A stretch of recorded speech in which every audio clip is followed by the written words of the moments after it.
The officer gives deference to the seaman, who turns 90 next month. A world away, in 1944, Eddie Slater was in a small ship off the coast of northern France.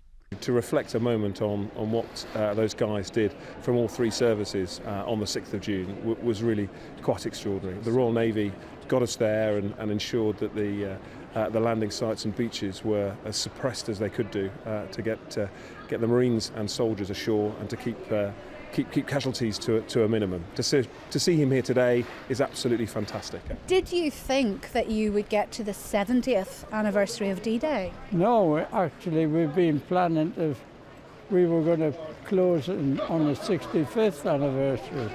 There's been talk about years and years we were going to close. But when the time came, we couldn't do it. We still had our legs and we still could march. And we said, well, as long as we can walk, we'll do it. He's had a few emotional days, and he told me this was another of them. For the man from the northeast who says it was the war which shook him out of his anti-establishment views. He went to fight for king and country and now adds the MBE, presented by Her Majesty, to his Legion d'Honour. The Royal Navy's Olympics project officer says that was a gig he'd have been mad to pass up, although it did put the military under the worldwide microscope. He was really the right person in the right time. I was very, very lucky.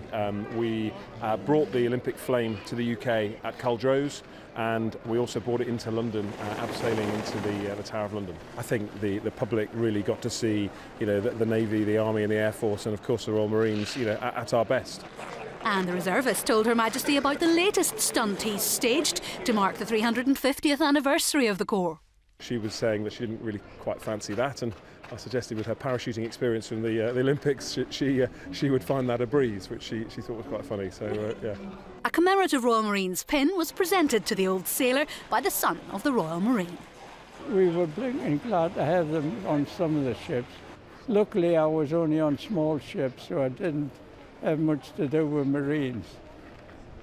But they've got a reputation which is unsurpassed anywhere in the world.